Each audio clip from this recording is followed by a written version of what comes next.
너 내가 마음에 안 드는구나. 아닌데? 나 되게 마음에 드는데? 호의가 계속되면은 그게 관리인 줄 알아요.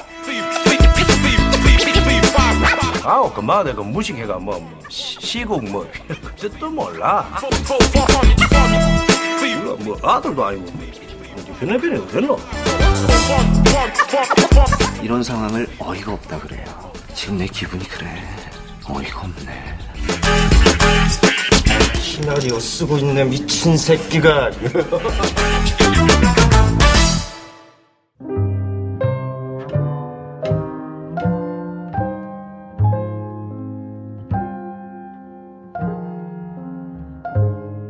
평론가 일반인 사이 매력적인 영화 미생들의 유쾌한 영화 잡담 시네마스타 시작하겠습니다. 어서 오세요. 안녕하세요. 안녕하십니까. 네. 자, 오늘은 서수진, 전용준, 유승호, 송미호 씨가 연주해 주신 We Will Meet Again 를 시작했습니다. I got it. 네. 저희가 늘 원래 촬영을 안 할 때는 네. 동그랗게 모여가지고 앉아서 하는데 네. 촬영을 하느라고 이렇게 핸드폰을 앞에 놓고 네. 하고 있거든요. 네. 얼마나 어떻게 나올지 잘 모르겠어요. 걱정이 되네요. 영상으로 만들어서 볼만하다. 그럼 저희가 유튜브 계정을 하나 만들어가지고 올리고요. 네. 아 별로다 싶으면 없던 것으로. 하다 보면 코디도 생기고 그런 건가요? 우리 집. 뭐 제가 확답은 못 드리겠습니다만. 아이 컨택이 안 돼서 힘드네. 언제 치고 들어가고 언제 마무리되는지 모르. 아 우리끼리. 그러게. 뭐 그런 걸 아이 컨택으로 해야 돼요? 그냥 이제 감으로 해야지. 그렇지. 예, 감으로 하겠습니다.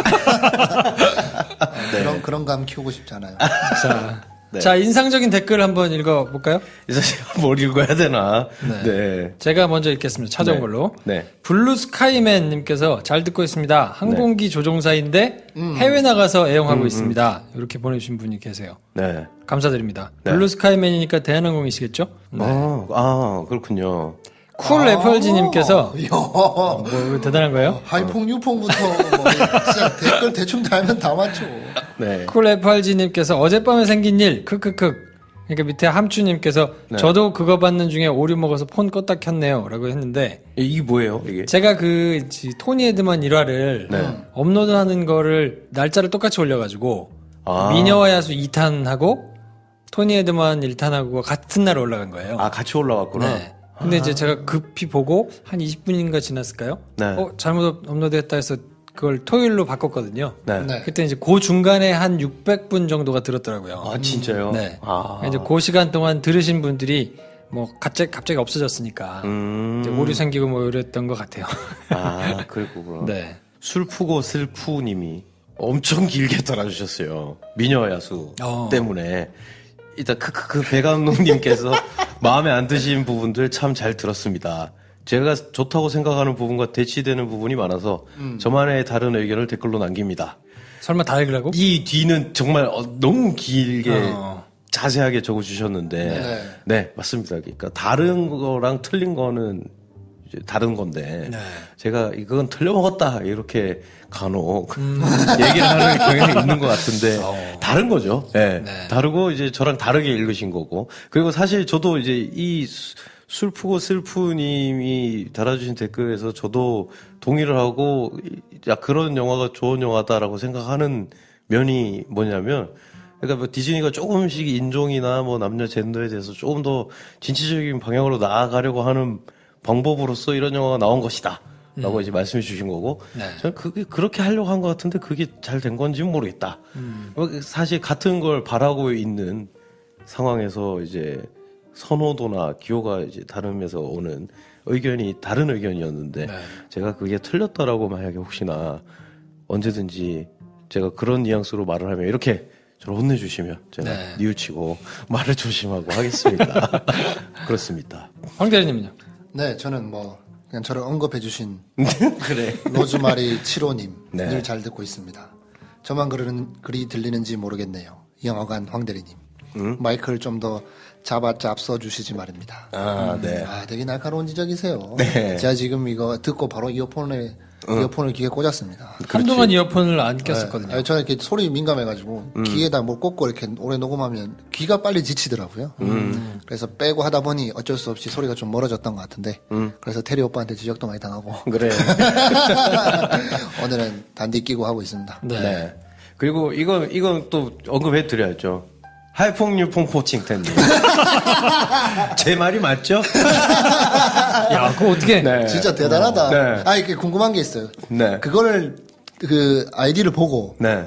고민을 해서 얻어낸 결론인 거예요? 아니면 그걸 가지고 검색을 해봤어요? 아니 그게 아니라 그냥 확 생각나잖아요. 하이퐁 포칭텐님이 간간히 댓글 달아주셨잖아요. 그렇죠. 네. 그리고 그때까지는 그냥 이걸 다 그렇게 소리내 읽지 않았어요. 네. 그러다가 어느 날 하이퐁 포칭텐님이 또 댓글 달아주셨는데 네. 이게 뭐지? 포칭텐 머릿속에 떠오르는 거죠. 그럼 진짜 대단한 거야, 그거 알아챈 거는. 네, 그래서 근데 하이퐁 포칭텐님 틀렸어요. 그 포칭텐님이 유튜브 이거 링크를 달아주셨거든요. 거기 그 독음 자막이 나오더만요. 카이퐁 요거 빠오칭티엔인데 포칭텐님도 들리는 대로 적으신 거죠. 이걸 그걸 또 내가 알아듣다니. 진짜 대단하다, 정말. 네, 아무튼 러블리 두두님께서 네. 김프로님 목소리 들을 때마다 정태우 씨랑 많이 닮았다고. 무슨 느낌인지 알겠다. 네. 슈퍼맨이 돌아왔다 같은 프로그램도 하고 네. 가끔 사극에도 조연으로 비추신다. 네. 말소리 또박또박 가끔 텀을 주는 것도 비슷하다 그랬는데 네. 저는 잘 모르겠는데요. 저는 비슷한 것 같아요. 그래요? 좀 비슷한 그 얘기 하니까 딱 떠오르네. 맞네. 그래요. 그래요? 약간 정내미 안 떨어지죠. 그래. 하여튼 뭐 그래. 알겠어. 네, 제가 막 싹 좋아하는 배우는 아니어가지고. 네. 그냥 고맙다 하면 될 걸. 아유, 굳이. 그래요? 감사하다고 해야 되나요? 아니, 뭐 아니에요. 네, 아무튼. 네. 자, 이번 주 선물 당첨자. 네. 대구 수성교 기분 좋은 카페 철스에서 후원하는 네. 카페 철스. 시네마스타의 카페 철스에서 보내주시는 그 드립 커피 네. 한 병을 받으실 분은요. 네. 저희를 굉장히 열렬히 후원해주고 계신 쾌걸 향단 Y39님. 네. 메일이나 김프로 페이지 메시지로 네. 주소하고 연락처 보내주시면 선물로 커피를 한 병 보내드리도록 하겠습니다. 이 에피소드 별로 한 개씩이에요? 네. 그렇죠. 네. 매회 하나씩. 매일이니까 장난 아니다. 일주일 장난 내용 아니에요. 이거 제공하시는 찰스님도 그렇게 생각하고 말씀하신 거예요? 그렇죠. 네. 야, 이거 말 한마디에 이게 4개냐, 1개냐. 그렇지. 그래서 제가 이제 그 통화를 했거든요. 그래서 확인하는데 부담되시지 않겠냐. 그랬더니 그러니까. 본인이 괜찮다. 그 정도는 할 수 있다. 근데 진짜. 뭐 본인도 막 넉넉하지는 않아서 네. 내가 뭐 이렇게 막 후원을 하고 이럴 처지는 아니기는 한데 그래도 본인의 유일한 취미라고 말씀하시더라고요. 유일한 취미인데 이게 없어지면 안 될 것 같다. 제가 잘해야 되겠네요. 잘해야 되겠다, 진짜. 뭔가 다른 분들한테도 좀 이런 물꼬를 터는 이런 트는 역할을 했으면 좋겠다. 뭐 이렇게 말씀하시면서 저희가 어떤 누구에게 유일한 존재라네요. 그러니까 잘해야 돼요. 부담되네. 유일한. 네. 그래서 아무튼 네. 카페 철스. 네, 카페 철스. 찰스 아니야. 황대리. 찰스 하면 안 돼. 철스야. 철스. 그래. 철스야. 그렇지. 응. 안철수 할 때 그 철. 아니 그래서 저는 솔직히 안철수 지지자 분이신가 이렇게 생각을 했었는데 이것도 봤네. 아니고 상관없이 그냥 철수더라고요. 네. 혹시 대구 계신 분들은 네. 대구 수성구 근처에 있다니까 네. 이거 많이 좀 찾아주십시오. 우리 방송 때문에 미어 터졌으면 좋겠네요. 그러니까 카페 철스. 막 듣고 왔다고 그래. 그러니까요. 한번 얘기 좀 해주세요. 들어가자마자 막 우리 막 목소리 막 울려 퍼지고 있으면 되게 민망하겠다. 내가 대구 내려갈 때 한번 몰래 한번 가봐야 되겠다. 혼자 들으시겠지. 설마 이걸 틀어놓겠어. 시끄럽게 막 우리 그리고 너는 목소리를. 몰래 가는 게 안 될 거야. 웃으면 다 들켜. 마스크 쓰고 가야지. 그래. 마스크 쓰고 한번 올까요? 그래. 자 그러면 프리즌 영화에 대한 이제 구체적인 얘기를 할 텐데요. 네. 이건 몇 구달입니까? 네, 구다리 요약. 요거는 5구다리. 아, 그렇지. 2시간 안짝. 2시간 안짝이라 5구다리. 네. 김내원이 교도소에 들어온다. 들어오는 장면을 이제 한참 보여주고요. 네. 두 번째 구다리는 괴롭힘을 한참 당하다가 되치기 하고 네. 한석규 눈에 든다. 네. 요게 이제 두 번째 구다리입니다. 네. 세 번째 구다리는 한석규를 어쩌저쩌 구하고 한편이 되고 인정을 받아서 이제 함께 일한다. 네. 그래서 뭐 일하는 에피소드가 이제 한참 나오고요. 네 번째 구다리는 김내원의 신분과 사연이 밝혀진다. 네. 네. 그리고 마지막 구다리는 한석규와 싸우고 한석규를 물리치고 네. 본인도 뭐 벌을 받으면서 훈훈한 권선징악 스토리로 네. 끝을 맺는. 벌써 끝났나요? 그렇죠. 그렇습니다. 정리하면 구다리를 정리하면 이렇습니다. 네. 그 중간은 다 우당탕탕 쿵탕쿵탕이죠. 그쵸. 네. 그러니까 교수들 나갔다 들어왔다 나갔다 들어왔다. 네. 회도 먹고. 회도 뭐 먹고. 이런저런 남자들이 할 수 있는 뭐 이런 건 다 들어있어서 네. 뭐 교도소를 경험하는 건 흔하지는 않을 테니까 그냥 그 남자들 조직 군대 뭐 이런 데서 이제 있었던 뭐 서열 정리라든지 네. 뭐 에피소드라든지 전학 온 애들과 또 이렇게 막 하다가 뭐 이렇게 있잖아요. 네. 그런 종류의 그 수컷들의 에피소드는 굉장히 하여튼 많이 잘 묘사를 해서 들어가 있기 때문에 네. 뭐 그런 거를 보는 맛을 좋아하면 뭐 괜찮을 수도 있다. 뭐 이런 생각이 드는데 어떻게 보셨습니까? 방어 되게 먹고 싶더라고요. 방어. 그렇지. 아까 회장면 너, 야, 그렇게 해가지고 방어. 진짜 그 바로 잡아가지고 이렇게 썰어주면은 충성을 다하겠다, 나. 네. 근데 저는 이제 고민이 많았을 것 같은데, 시나리오 단계에서부터. 네.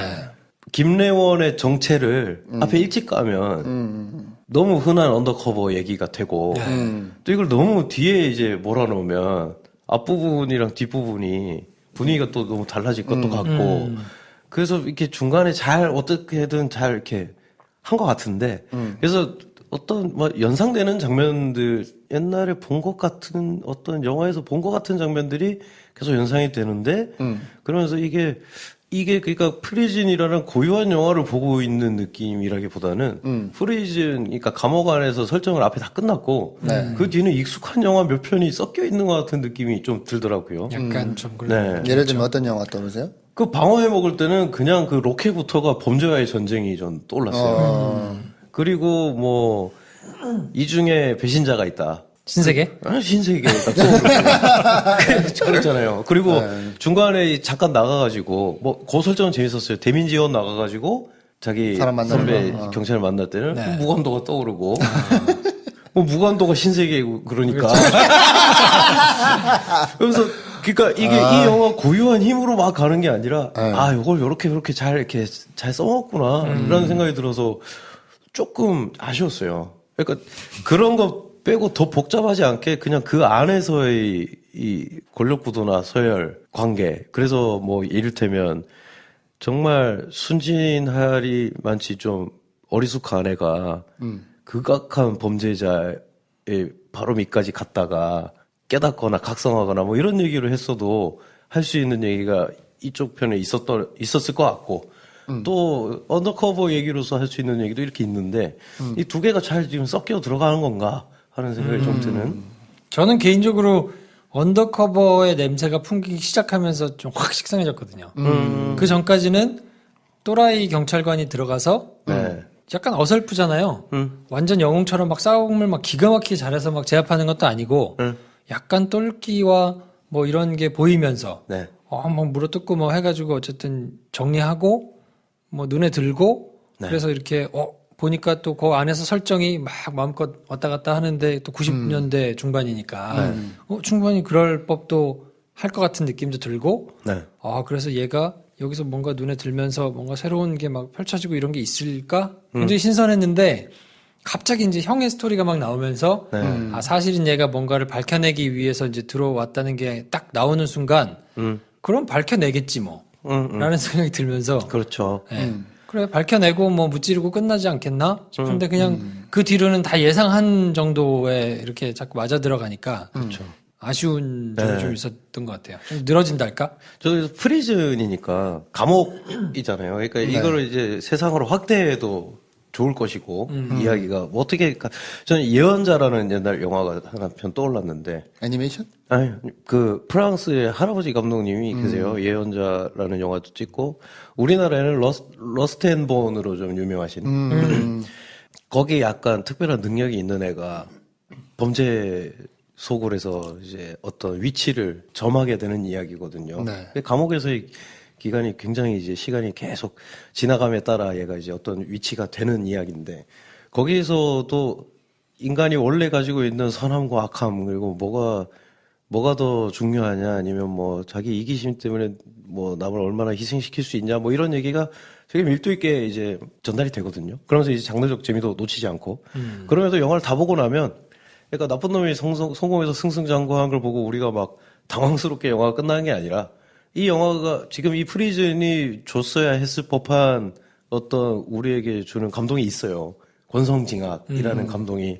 그게 꼭 주인공이 너 같은 놈의 말로는 이렇게 될 것이라는 걸 여기 있는 모두가 봐야 돼 라고 말할 필요는 없잖아요.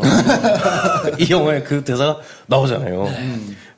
되게 좀 희한한 경험이긴 했어요. 표현이 굉장히 약해졌는데. 진짜 진짜 미끄러지 안 말이야. 노력 중입니다.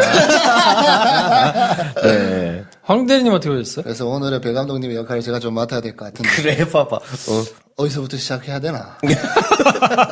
시간의 순서대로 이야기를 해야 되나? 아무튼 뭐 거두절미하고 올해 최악의 영화였다고.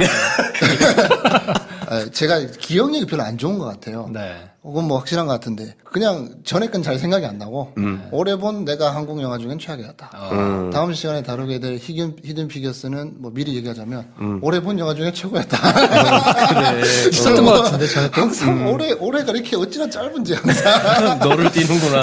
네. 항상 그런데 생각의 의식의 흐름부터 얘기해야 되나 시간의 순서대로 얘기해야 되나 생각나는 대로 그래서 나의 의식의 흐름대로 이야기해보면 네. 아니란 것 같아요. 아니라다, 영화가. 예. 그게 저는 언제 느꼈냐면 이게 왜 시대극이지? 이 생각이 드는 거. 그걸 모르고 있었어요, 볼 때까지.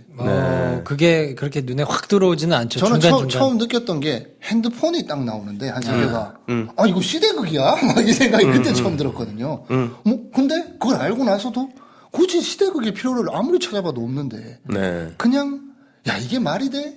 에 대한 항변으로 아 이건 시대극이니까 이렇게 퉁치는 듯한 느낌이 있더라고. CCTV겠죠? 그렇겠지. 요즘엔 CCTV가 있으니까. 그래 뭐 그렇지. CCTV를 구체적으로 없는 그러지 설정으로 않지. 가려면. 뭐 그런 얘기도 됐고 핸드폰 위치 추적 너무나 이런 다양한 툴들이 있는데 아 그거 그 얘기하면 안 돼. 이건 시대극이니까 똑같이 이 영화의 장르도 이게 그 뭐 사회파 장르라고 했지만 그냥 이거는 우리 안에서 사회적인 의미로 영화를 나눌 때 지금 흐름을 표현할 때 사회파 장르라고 하는데. 뭐야 이거 판타지야? 장르 영화야? 뭐야? 하는데 뭔가 약간 판타지처럼 해놨어요. 뭔가 억지스러운 것도 보이고. 근데 이게 근데 이게 뭐 지적하려 치면 아니야 이거 약간 판타지 같은 거야 라고 감독이 얘기하는 것 같아요. 뭐야 그래서 뭔가 여기서 뭔가 명확하게 캐릭터나 이야기 안에서 대응을 하는 게 아니라 이거 네가 그렇게 얘기하면 아예 안 되는 거라고. 그래서 오케이 하고 넘어갈 수도 있는 것 같은데 난 그게 불편하더라고요. 뭔가 아니란 태도의 근원이 거기서부터 보이는 게 아닌가. 시대극이라고 얘기하는 거랑 뭔가 판타지적으로 보는 거. 이런 전반적인 전소고 이제 시간 순서대로 인상 비평이었고 짧은 인상 비평을 끝내고 시간의 순서로 가보면 네. 처음에 김래원이 감옥 들어오잖아요. 요즘에 이런 한국 영화 보면서 제가 이제 정리가 좀 됐어요. 이런 순간을 많이 경험해요. 김래원이 들어와서 갑자기 깽판 부릴 때 뭔가 깽판 부리면 또 그 인상 정리를 하나만 더 하자면 설명충이에요. 또. 설명충이라고 영화가 가장 중요한 모든 설정들 한석규가 도대체 어떤 놈이야? 한석규는 말이야. 이거를 대사 하나로 끝내요. 그래서 이 사건 네가 이걸 왜 했어? 그 의미를 한석규가 자기 입으로 얘기해요. 그래서 이걸 어떻게 봐야 되는지 다 끝나고 김래원이 얘기를 해요. 설명충이다. 야, 이 시나리오 작가를 이렇게 오래 하신 분이 이래도 되나? 아주 뭐 인상적인 거고. 네. 하나만 더 했고 이제 시간의 순서 들어가면 네. 김래원 들어서 깽판 치면서 그때도 설명을 해줘요. 자, 저 새끼 뭐 딴 데서 완전 사고 쳐가지고 건드리면 안 되는 완전 양아치래. 뭐 저승사자다. 뭐. 그러고 막 날라차게 하고 막 난리가 나잖아요. 네. 근데 안 불안해 보여요. 이게 뭐야? 네. 뭐가 있나 보다라고 생각하게 되는 거예요. 근데 장르 영화가 그렇게 뭔가 저는 이건 퓨전 연출이라고 저는 개인적으로 얘기하는데 졸라 무서워야 되는 장면이에요.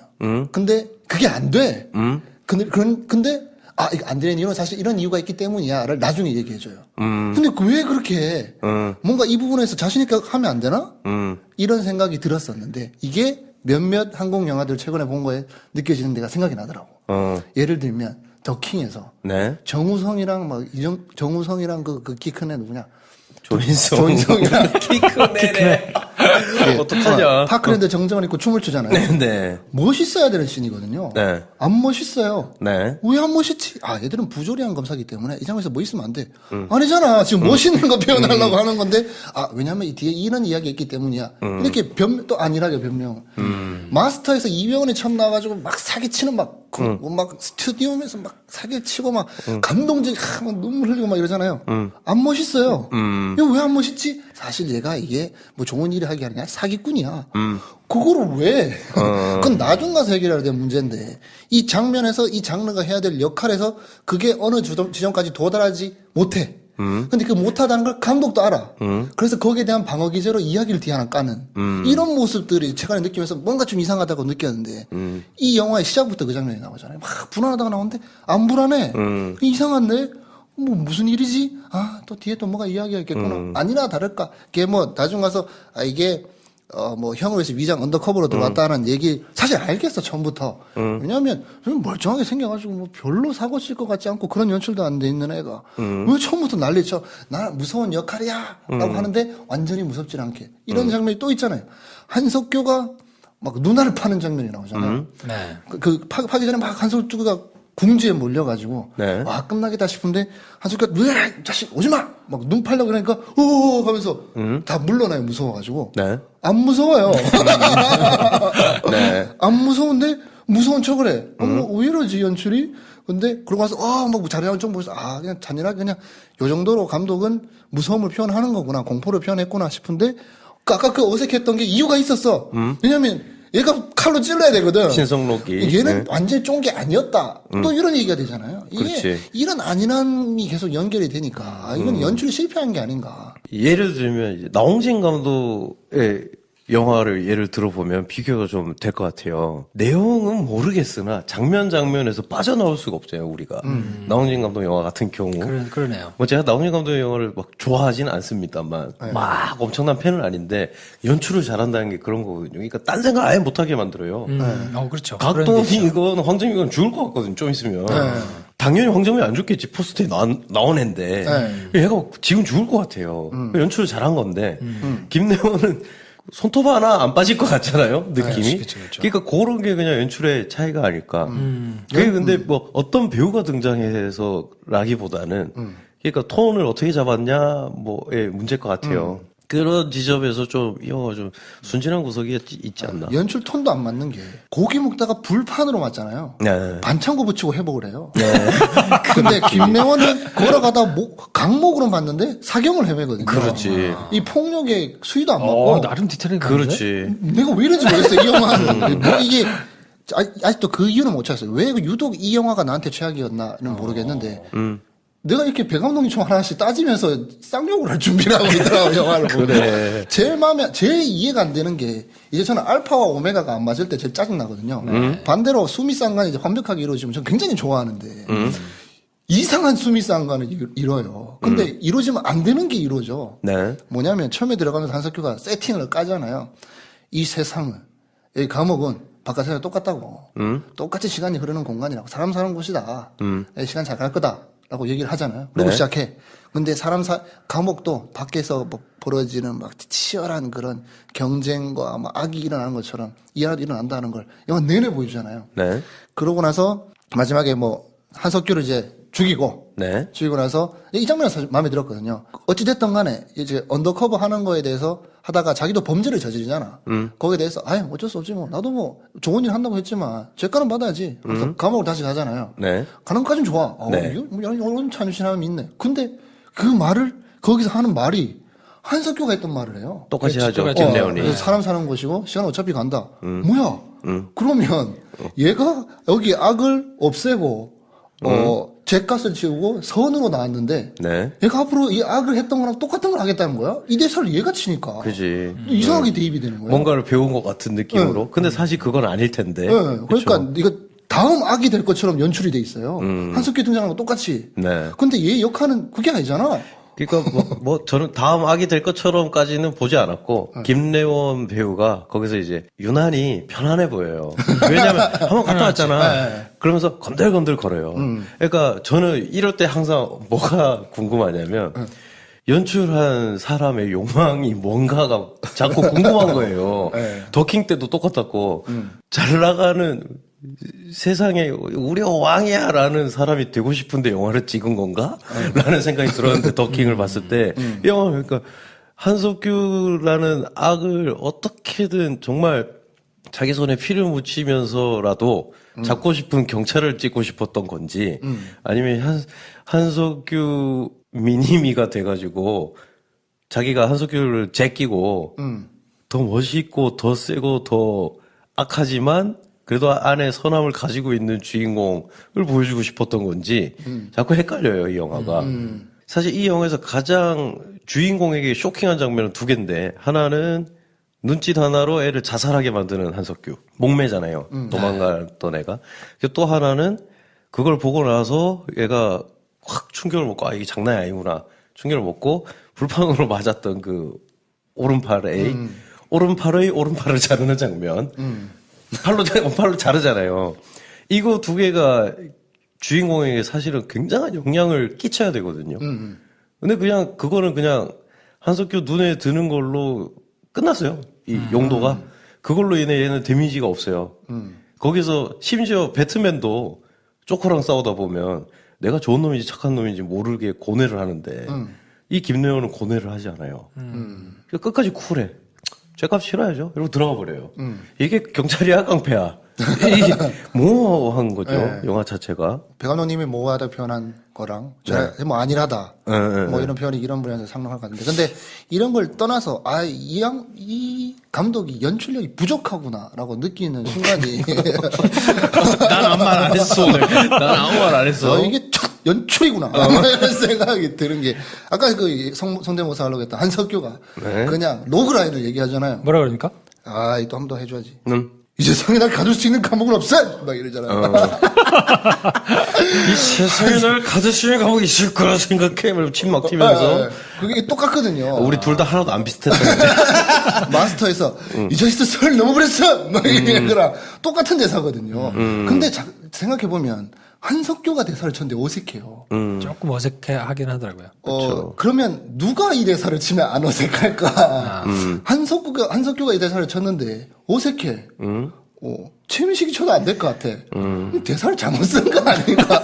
연출을 잘못한 건가? 그거에 대해서는 제가 생각을 했는데, 네. 저도 그 지점이 약간 좀 아쉽더라고요. 어떤 부분이냐면, 아주 커다란 영화의 축을 이루는 두 세팅이, 네. 약간 말이 안 되는 거 아닌가 싶은 네. 생각이 들었어요. 그러니까 한석규를 치자면 교도소가 자신의 왕국이기 때문에 나갈 필요를 못 느끼거든요. 네. 자기는 여기 있을 때가 밖에 있을 때보다 훨씬 더 좋은 사람인 거잖아요. 그렇죠. 그게 이제 그냥 기본 세팅인데 그렇지 않거든요. 영화에 나온 걸 보면 그 이경영이 와서 야, 너 일로 와 해가지고 뭐 이렇게 막 위협을 할 때 찍소리도 못하고 너무 불편해요. 네. 그 교도소장이 한번 있을 때 말고는 네.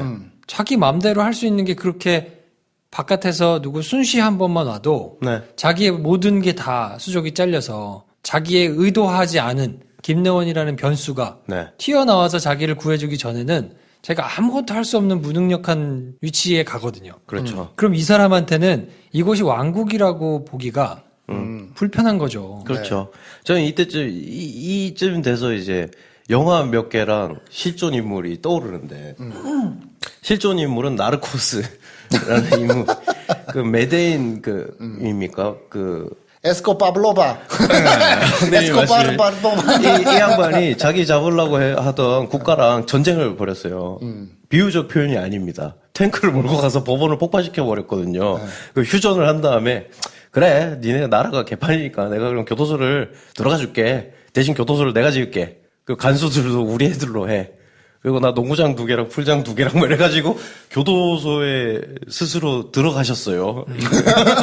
입궁하셔서 거기 있다 나오셨거든요. 입옥. 네, 입옥하셔서 좋은 입욕제로 목욕도 하고 월풀 목욕도 하고, 그래 간수들이 나를 지켜야 되니까 우리 애들로 경호 맡길게 하고 이제 거기가 편했겠죠. 훨씬 더 밖에 나오면 암살 시도도 있을 것이고 경찰도 귀찮게 하고 진짜 자기 왕국에 들어간 거거든요. 그게 아니라는 거지. 그러니까 왕국의 세팅으로 보기에는 그렇죠. 너무 그 현실 세계에 그렇죠. 그냥 간수 하나 매수한 걸로 보이거든요. 네.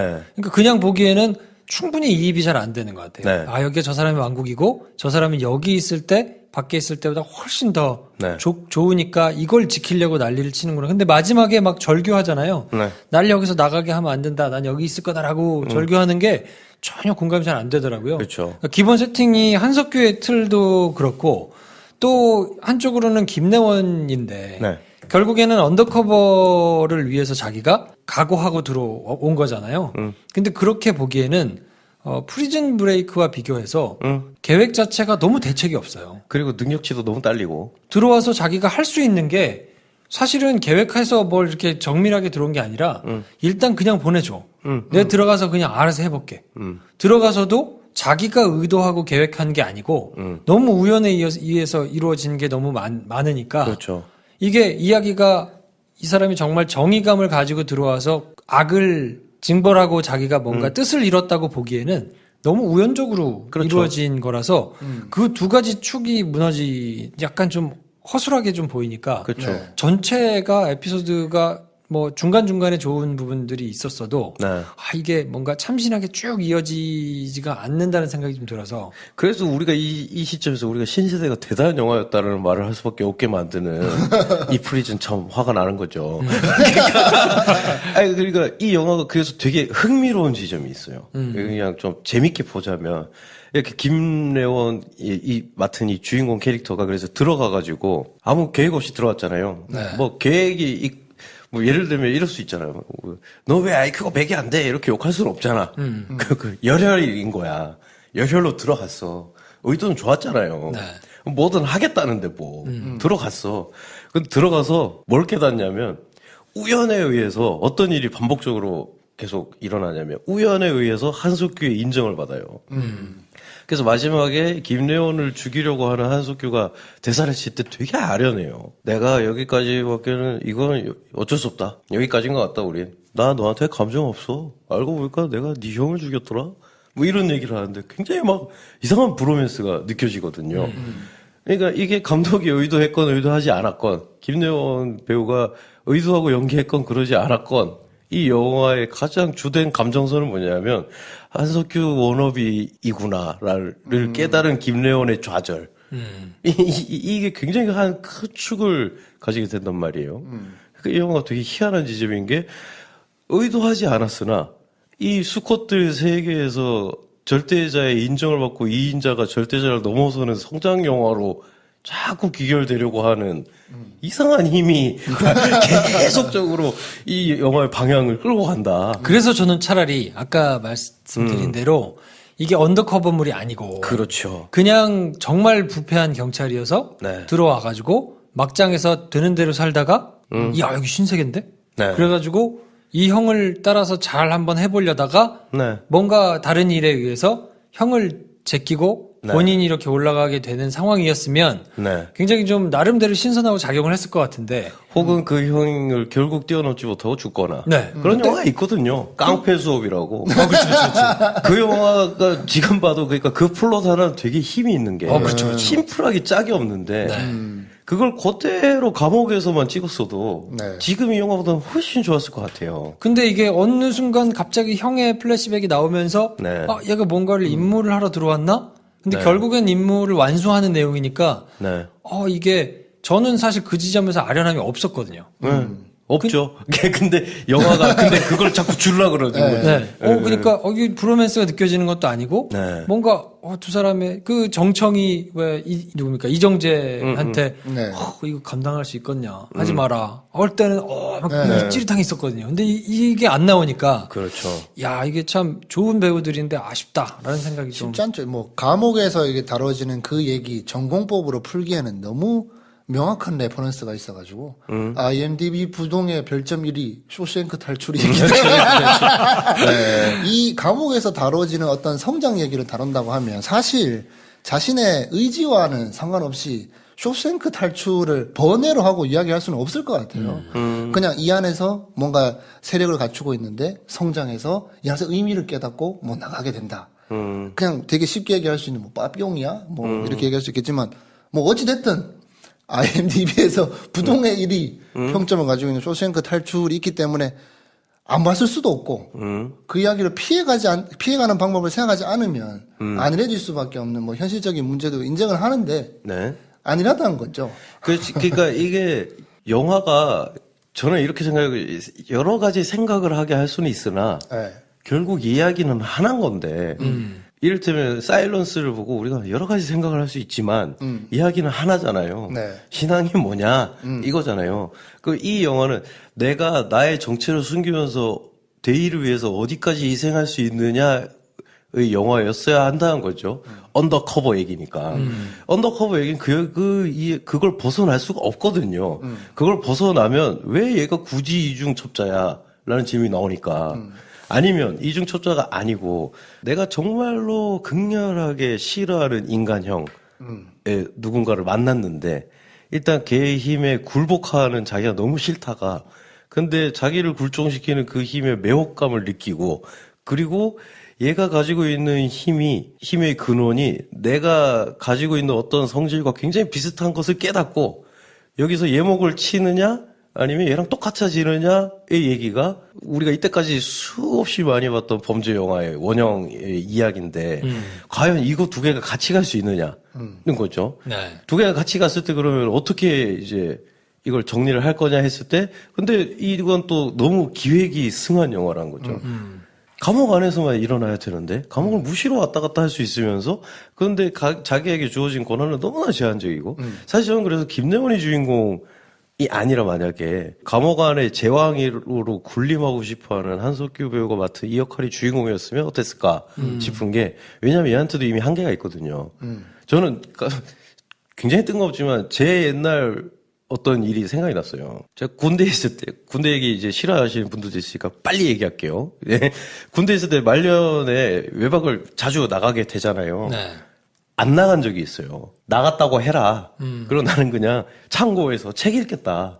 창고를 서재처럼 좀 꾸며놨었거든요. 그 왜 이제 보급품 창고 있잖아요. 네. 거기 그냥 잡지랑 책이랑 뭐 이런 걸 이렇게 모아놨었어요. 원래는 그게 이렇게 도장 찍고 반입되고 이러잖아요.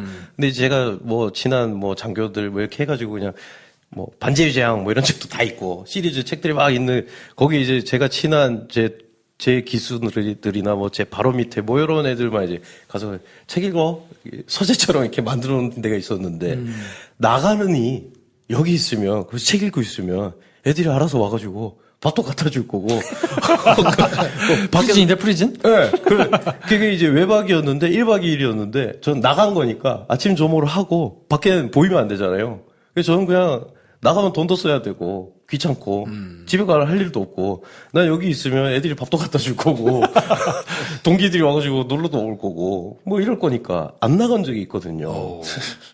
저는 그러니까 그 심리가 이해가 가긴 했어요. 그러니까 편안할 수 있지. 그리고 그걸 좀 건드리긴 했어요. 신성록 캐릭터가 하는 대사가 굉장히 재밌는 대사가 있거든요. 신성록이 탁 제끼려고 한석규를 제끼려고 칼로 팍 찌른 다음에 이렇게 하는 말이 근데 신성록 캐릭터 연기도 잘했고 톤도 잘 잡은 게 뭔가 하여튼 잔뼈 굵은 건달 같거든요. 족보도 없는 놈이 대가리 잡으려고 그러냐고. 얘는 한석규에 대한 두려움이 아예 없잖아요. 처음부터. 한석규는 자기가 어떤 사람인지 모르는 깜빵에 처음 온 애들한테는 자기의 힘과 두려움이 이제 적용이 되지만 깜빵을 무시로 드나드는 애들한테는 뭐 쟤는 어디 출신이래? 했을 때 족보가 없으면 제끼자 이런 상대란 거죠. 근데 한석규는 그런 도전을 굉장히 많이 받아왔을 거란 말이에요. 그러면서 근데 그런 도전을 어떻게 헤쳐나왔느냐. 그래서 어떻게 여기까지 왔느냐. 이거 막말로 벌교 출신도 아닌데 뭐 아니면 뭐 오비파도 아닌데 어떻게 다 잡았지? 이 깜빵을? 그걸 만약에 얘기를 해주는 영화였으면 어땠을까? 그러면 오히려 그 인간의 심연에 대해서 보여줄 수 있는 영화가 되지 않았을까? 전 뭐 그런 기대치도 없었고요, 사실. 영화를 보면서. 감독이 그런 영화를 다루고 싶었을까? 그냥 그 도전하고자 하는 목표 자체가 그냥 하나로 잘 세팅된 네. 장르 영화를 만들면 좋겠다. 네. 또 뭐 찾아보니 이 아이디어를 듣고 뭐 굉장히 빠른 시간 내에 시나리오를 써서 굉장히 만족감을 나타냈다고도 하는데 네. 사실 이걸 보고 나서 히든 피겨를 이어서 보고 나니까 네. 히든 피겨의 미덕이 더 보이면서 이 영화가 도달하려고 했으나 도달하지 못한 그런 지점이 보이고 네. 그 이유가 아니라면서 온 게 아닌가라는 생각이 드는 게 네.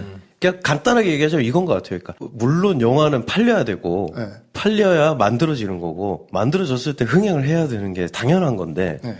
근데 그걸 생각하면서 영화를 만들면 영화가 이상할 수밖에 없다는 거죠. 왜냐하면 그러니까 이를테면 뭐 책을 왜 썼냐, 책으로 바꿔보면 책은 혼자 쓰는 거니까 좀 쉽겠죠. 근데 영화는 너무 큰 산업이잖아요. 이 책임질 수 없는 미스티한 안개 낀 미래밖에 없잖아요. 이 영화 한 편이 만들어지기 전엔. 그렇죠.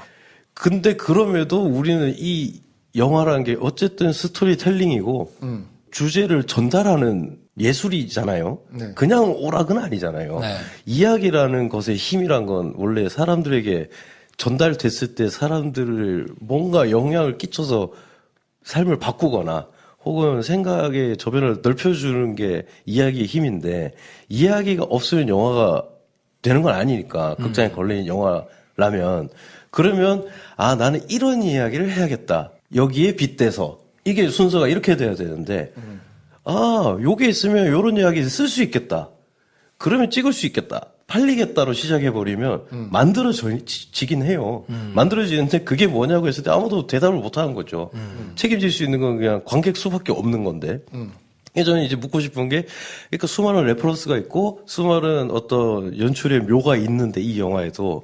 그게 그러니까 애초에 무엇을 위해서 이게 쓰여졌냐 했을 때, 만들 수 있으니까 이외의 대답을 우리가 기대할 수 있을까? 이게 조금 아쉽다. 자, 그러면, 좋았던 부분은 어떤 게 있나요? 갑자기 녹음 다 끝나고 지금 50분 향해 달려가고 있는데. 근데, 아니, 근데 나는 솔직히 네네. 이 영화를 보면서 너무 좋았던 게 뭐냐면, 네. 제가 한석규 배우를 너무 좋아하니까, 네. 그 한석규 배우가 사실은 90년대 한국 영화 산업에 미친 영향이 크단 말이에요. 네. 엄청나죠. 굉장히 처음으로 그 러닝 개런티를 받은 우리나라 배우니까. 그렇죠. 이 쉬리 때 처음 받았거든요. 그리고 뭐 하여튼 승승장구하고 뭐 시나리오 공모전도 본인이 직접 돈 대가지고 하고 뭐 이러면서 하여튼 영화 자체를 잔뜩 끌어오다가 2000년에 뭐 조금씩 내리막을 걸어서 솔직히 뭐 이렇게 곤두박질을 쳐가지고 네. 다 나오는 작품마다 별로 그렇게 큰 옛날 같은 그래서 이게 너무 거품이 낀 거 아니냐 너무 똑같고 별로다 해가지고 한동안 잠행을 하다가 2010년대 들어와서 드라마가 이제 좀 뭐 이제 탄력을 좀 받으면서 그래도 영화가 좀 이렇게 하다가 이번 작품에서야 비로소 한석규가 하는 그 악역 이게 어색하지가 않다. 뭔가 좀 사연이 깃든 것 같은 그 그늘의 깊이랄까? 뭐 이런 게 좀 느껴져서 그 부분에 있어서는 좀 굉장히 좋았거든요. 그러니까 이야기 전체가 조금 더 정교하고 뭔가 세팅이 좀 잘 되고 얘기한 대로 그 주제가 선명한 이런 방식으로 연출이 됐다면 이 정도의 한석규가 아니라 훨씬 더 돋보이지 않았을까 싶은 생각이 좀 드는데 그 뭐 이야기의 그런 틀은 조금 아쉽기는 하나 그냥 그래도 이거를 한석규니까 이 정도를 살리지 않았나. 네. 그래서 저는 오히려 그래서 기대하는 바가 없다가 영화를 보면서 그게 이제 아쉬워졌던 케이스인 것 같아요, 저는. 그러니까 뭐 솔직히 말을 해보자면 한석규 배우의 필모가 엄청나거든요. 네. 거의 제가 알기로 90년대 한 5연속 홈런 정도 때렸을 거예요. 8개. 나오는 영화마다 그냥 홈런을 다 때렸어요. 8개. 예. 그리고 그 뒤로 이제 갑자기 이제 주춤했는데 그 뒤로 영화들을 그래도 꾸준히 찍긴 했거든요. 전체 필모가 한 뭐 20몇 편 되는데 그 중에 한 반이 22개. 절반 이상이 22개군요. 절반 이상이 제가 알기로 이뽕 감독이에요. 그쵸. 이뽕 감독 혹은 두 번째 영화 뭐 이런. 정말 그 처음 장편 영화를 찍는 감독에게 그만한 아군이 없는 엄청난 배우인 거죠. 그냥 한국 영화 산업계에서 보면 이뽕 감독에게 축복 같은 정말 엄청 대단하신 썬맨님인데 그래서 아마 행간을 읽어서 뭔가를 만들어내는 순간도 굉장히 많았을 것 같고 이 영화에서조차 그러다 보니 그 반대급부의 주인공 캐릭터가 너무 힘이 딸리니까 주인공 캐릭터는 이제 플래시백 몇 번과 피 묻은 형의 명함 그리고 기자 수첩 이걸로 지금 우리한테 뭘 하라는 거 아니야, 느끼라는 거 아니야. 이러다 보니 저 한석규 쪽과 저 한석규의 10년, 저 인간의 10년 그리고 그걸 이해하는 김래원의 똘끼 이게 좀 더 들어갈 수 있는 영화였는데 왜 요거밖에 못 나왔을까? 애초에 그런 영화가 아니었구나. 근데 뭔가를 되게 뭔가 만들어버렸구나. 한석규 배우가 연기를 하면서 뭐 이런 게 느껴졌어요. 일례로 뭐 걸음걸이라던가 아니면 굉장히 예의 바른 말을 하잖아요. 네. 뭐 이렇게 되고 뭐 불만 없지? 그럼 너는 오늘 그냥 여기서 죽는 거야. 이경영이 연기한 캐릭터가 막 요구를 할 때 천박해 보일 정도로 한석규 연기가 돋보이거든요. 그럼에도 이 영화가 아쉬운 부분이 이렇게 상쇄되지 않았다는 점에서 너무 좀 이제 속이 상하는 거죠. 네. 영화의 좋은 점에 대한 배 감독님의 답이었습니다. 정리 잘한다. 그래요. 정리하자면 한석규 연기가 좋았다. 네. 그 한석규 연기는 훌륭했어요. 좋았다. 근데 그쵸. 감독이 연출한 것 같지는 않다. 큰일 났네. 아니, 나름대로 그래도 있겠지. 진짜 큰일 났네. 배 감독님이 정확하게 얘기하면 지금 약간 위축되어 있으니까 더 올라가서 같지만 제가 굳이 다 끌어들여서 문장으로 정리하자면 이렇게 된다. 진짜 못됐다. 그 정확하게 얘기하자면 7편을 90년대에 정말 홈런을 쳤고요. 연달아서. 네. 그리고 8편째도 사실은 홈런은 쳤어요. 그래서 굉장히 많이 들었거든요. 네. 근데 그 이제 8번째 작품이 Tell Me Something이라는 신문하고 나온 작품인데 네. 관객은 많이 들었는데 하고 그때부터 사실은 이제 내리막이 시작돼서 네. 뭐 그 다음에 뭐 이중간첩, 주홍글 씨, 뭐 그때 그 사람들 작품은 군데군데 좋은 것들이 많이 있는데 흥행에는 그렇게 크게 네. 못했고 악역으로는 사실 구타유발자들에서 기가 막혔죠. 나왔던 악역이 있었는데 그것도 사실 그렇게까지 저는 녹릭지는 않았던 것 같아요. 네. 그래서 이렇게 대입을 하기가 조금 어려웠던 게 있고 네. 저는 한석규 영화 코미디 영화 한 두어 작품 빼고는 다 봤거든요. 네. 근데 이번 작품이 사연이 있을 것 같은 네. 이렇게 묻어나지는 잘 않더라고요. 네. 그러니까 동년배 최민식 동년배는 아니지만 그 비슷한 네. 정도의 최민식이 정말 망가져 있는 인생 밑바닥도 네. 잘 소화가 되다가 또 말쑥한 네. 사람으로도 역할이 잘 묻어나는 거에 비해서 네. 한석규는 약간 색이 비슷하니까 이게 뭔가 반듯하고 이렇게 선한 사람 말고 네. 그 나머지 것들을 본인은 이렇게 굉장히 노력을 많이 해서 시도를 하는데 네. 그게 잘 안 묻어난다라는 아쉬움이 조금 있었던 것 같은데 이번 작품은 뭐랄까 굉장히 좀 깊이가 생겨서 네. 악역인데도 굉장히 훌륭했다라는 생각이 좀 들었거든요. 제 개인적으로는 한석규 선배님의 연기를 굉장히 좋아하거든요. 옛날부터 저는 팬이었거든요. 네. 그러니까 뭐 어떤 느낌이냐면 물론 연기를 정말 잘하시는 연기 귀신 배우분들이 많으시잖아요. 와, 저 진짜 리얼하다. 너무 진짜 같다. 정말 사람이 저럴 것 같다라고 느껴질 정도로 연기를 잘하시는 분들도 있고. 네. 근데 한석규 배우는 사람이 저럴 것 같다는 게 아니라 그냥 연기를 너무 잘해요. 네. 근데 할 때마다 조금씩 그냥 뉘앙스가 다르고. 그러니까 뭐 이를테면 그냥 지금 그냥 확 떠올려 보자면 얼마 전에 우리가 녹음했던 제키 나탈리 포트만이 연기한 제클린 케네디를 연기한 것 같은 연기. 제 느낌이 비슷하거든요. 네. 한석규라는 배우가 연기하는 게. 그러니까 뭔가 막 사람을 막 옥죄거나 정말 막 뭔가 에너지를 분출해가지고 우리를 막 어쩔 수 없이 몰두하게 만드는 게 아니라 그냥 이 사람의 그러니까 자기가 연기하는 캐릭터의 성격이 어떨까, 말투는 어떨까.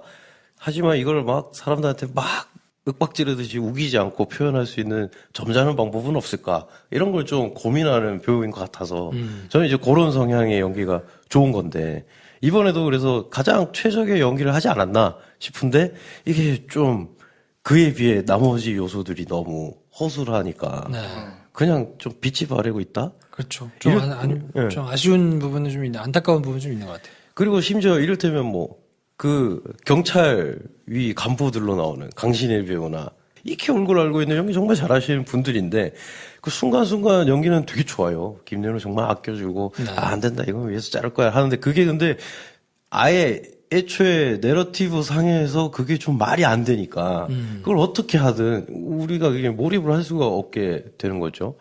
근데 그럼에도 그 불타오르는 뭐 혼자 김래원이 거기서 깜빵을 뭐 그 사단이 나눈 동안 얘가 안 잡히고 있는 것도 하여튼 이해가 안 가긴 하지만 어쨌든 그 막 불타오르는 감옥을 배경으로 탑에서 둘이 말도 안 되는 닫지마리를 하고 있을 때조차 어쨌든 한석규가 일가라는 그 대사들은 정말 써놓으면 읽기 힘든 대사임에도 불구하고 아, 이 영화의 메시지가 여기 있다는 거 아니야? 뭐 이렇게 마음이 확 가거든요. 근데 영화를 다 보고 나면 그게 이 영화의 메시지면 안 돼.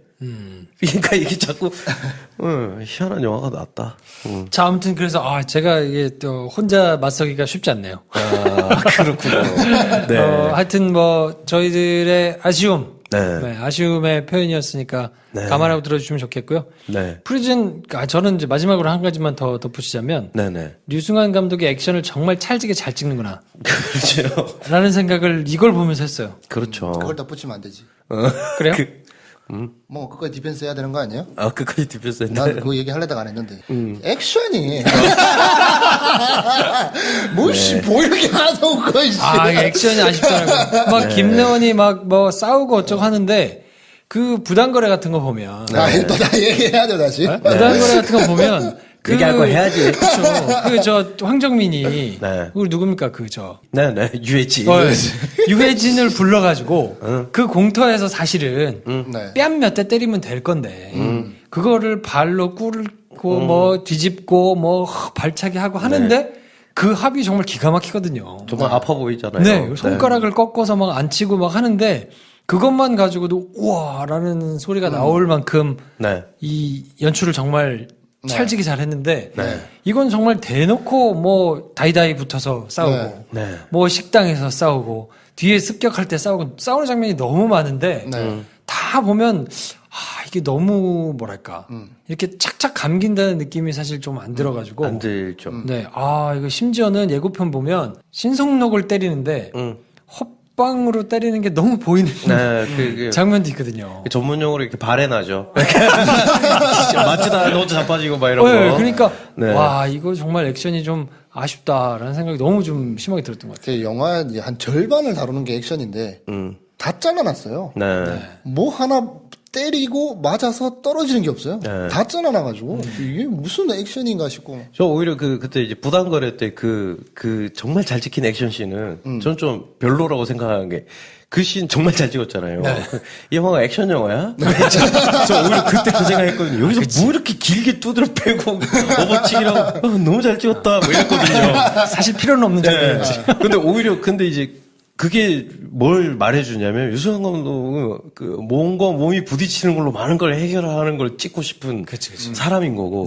그럼 도대체 이제 이 프리즌은 뭐냐 한 거죠. 그러니까 뭐 사회 축소판의 감옥에서 심리를 옥죄는 영화냐 아니면 뭐 닫지마리로 막 다 주먹으로 다 해결 보는 애들 얘기냐 뭐 아니면 말빨로 조지는 얘기냐 했을 때 다 조금씩 다 들어가 있고 한석규는 빛나는데 나머지 그냥 찍어야 되니까 찍은 그러니까 그 연출 자체 저는 이런 영화가 좋은 것 같아요. 뭐 완전 마스터피스가 아니더라도 연출이 뭐에 꽂혀 있구나 그러니까 느껴지면 좋은데 이 영화에서 가장 좋았던 건 저는 방어에 먹는 김래원이 소주 먹으면서 하는 대사들이었거든요. 뭐 이런 거에 꽂혀 있구나. 이렇게 남자들 이렇게 대화 뭐 이런 거.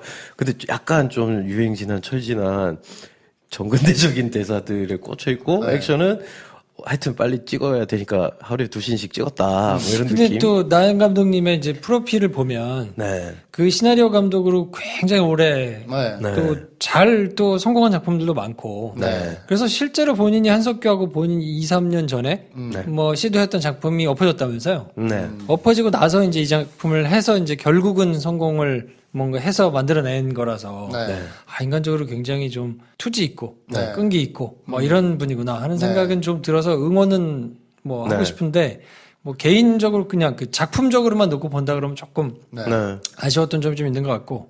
그러니까 뭐 전 단적인 예로 아까 황 대님이 언급하셨던 그 불판 있잖아요. 뭔가 손에 소리 하나 없어요. 뜨겁잖아. 그게 좀, 그런 거 좀. 식은 거 아닐까? 왜 그거 굳이, 그러니까 그 많이 아플 것처럼 보이는 걸로 해야 될까? 굳이 불판을 때려놓고 다음엔 또 반창고 안 하는. 그러니까 액션 영화로 하기 되게 좀 민망한. 자, 아무튼 그렇습니다. 그래서 한 시간을 얘기해 지금. 아무튼 그렇습니다. 네. 자, 프리즌에 대해서 저희가 얘기를 나눠봤는데요. 또 욕먹겠다. 이런저런 아쉬움이 있었던 게 많으니까요. 네. 뭐 양해를 해주시고 좀 들어주시면 좋겠고. 별 말 하지도 않은 것 같은데. 하나도 못했어. 네. 그래도 어쨌든 저희의 애정이 있다는 거를 알아주시고 혹시 프리즌 관계자분들이 들으면 오해하지 마시고 네. 더 좋은 작품이 나왔으면 좋겠다라는 생각이니까요. 한석규 선배님 팬입니다. 그렇게 자 받아주셨으면 좋겠습니다. 네. 저희는 서수진, 전영준, 유승호, 송미호 씨께서 연주해주신 We Will Meet Again 들으면서 인사드리고요. 대구 수성교 근처에 있는 기분 좋은 카페 찰스가 네. 공식 후원하는 네. 카페 찰스. 시네마스타. 오늘은 여기까지 하겠습니다. 평론가와 일반인 사이 매력적인 영화 미생들의 유쾌한 영화 잡담 시네마스타. 다음 시간에 뵙겠습니다. 감사합니다. 안녕히 계십시오. 좋아요, 구독, 공유, 알림 설정 필요합니다. 필요합니다. 안녕. 안녕.